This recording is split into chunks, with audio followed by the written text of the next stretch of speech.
Budgeting Lesson 2, the 70-10-10-10 rule. In this lesson, we're going to teach you how to take all of that after-tax money you bring home and split it into 4 groups. If you don't want to take a bunch of notes, we've provided a cheat sheet for you in the download section of this lesson. The 70-10-10-10 rule is a budgeting method that we believe is the most realistic method for young adults to use. To help better explain the 70-10-10-10 rule, we're going to break the 70-10-10-10 rule down into 4 groups. The first group is the 70 part of the 70-10-10-10 rule. This part suggests that you use 70% of your take-home money after taxes to live on. So if you're making $2,000 a month after taxes, then $1,400 of it goes to your living expenses. This part is really important because when you first move out on your own, you're probably not going to be making a lot of money. Paying your bills can be rough. Life is expensive, rent is expensive, gas is expensive, and food is expensive.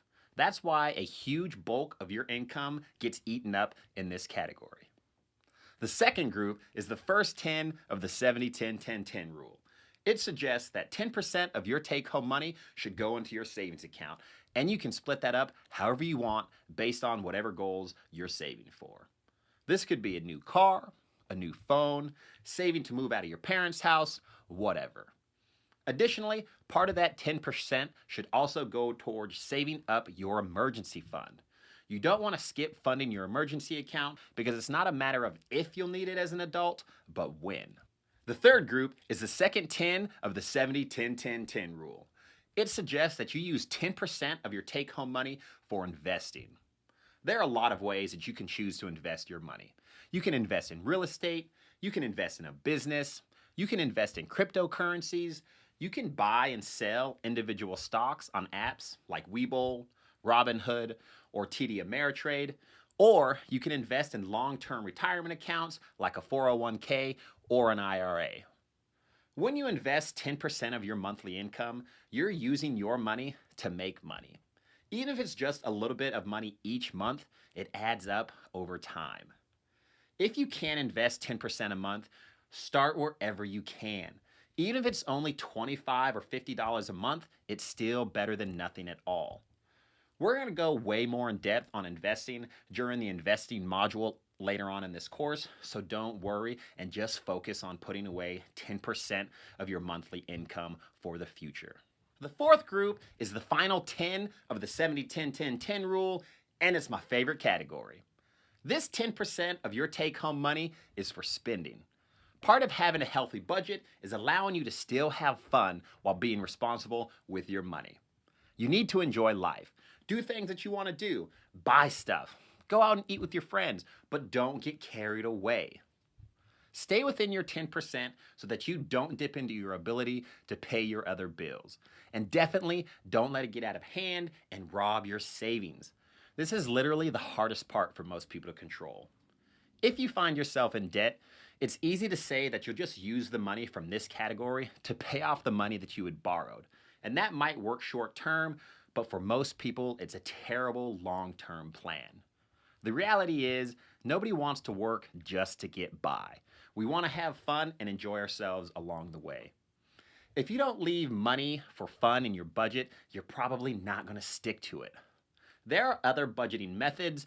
The 70-10-10-10 rule isn't the only way, but it's our preferred method for young adults. The 50-30-20 rule is another common method people use to budget their money. However, we don't believe it's realistic when you're just getting started in life. Like we've said many times already, you're not typically making much money when you're a young adult, so we think this method is a lot harder to stick to. We're only going to cover it because it's important to know what else is out there. Maybe this will work for you, probably not, but maybe. The 50-30-20 rule divides your take-home after-tax money into 3 categories. 50% for your needs, 30% for your wants, and 20% for your savings or debt repayment. And here's how it breaks down.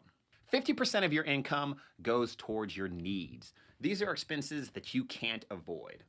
This portion of your budget should be covering costs such as food, housing, transportation, basic utilities, insurance, and minimum loan payments. You're supposed to pay for all of this stuff with just 50% of your monthly income. And this part right here is exactly why we don't recommend this budgeting method when you're first getting started. Generally, the financial world says that you should only spend 30% or less of your monthly income on housing. But the reality for most young adults is that they're usually not making much money, and they typically end up spending between 45 to 50% of their monthly income on just rent. So how are you supposed to afford all of those other expenses we talked about? Next is the 30 of the 50-30-20 rule. This suggests that 30% of your monthly income is supposed to go towards wants. These are the extras that aren't essential to getting by. They're typically stuff that you do for fun, and they might include things like monthly subscriptions, gym memberships, traveling, entertainment, eating out, whatever. This can be a lot of money dedicated to the extras that you typically can't afford when you're just getting started. The 20 part of the 50-30-20 rule says that 20% of your monthly income is for savings and paying off debt. This is where you devote part of your income to paying down existing debt and creating a financial cushion to avoid taking on debt in the future. How you use this part of your budget depends on your situation, but it'll likely include things like starting an emergency fund, saving for retirement, and paying off debt such as high interest credit cards, student loans, and any other type of debt that you might have. You just learned about the 70-10-10-10 rule and the 50-30-20 rule. They're similar, but also very different depending on your income and where you're at in life. We recommend using the 70-10-10-10 rule at a younger age with the aim of using the 50-30-20 rule as you get older and start earning more money. You can use the cheat sheet in the download section of this lesson to help you decide how you're going to divvy up your money to best achieve your financial goals and wrap your brain around creating a realistic budget. In the next lesson, you're going to learn the difference between fixed and variable expenses.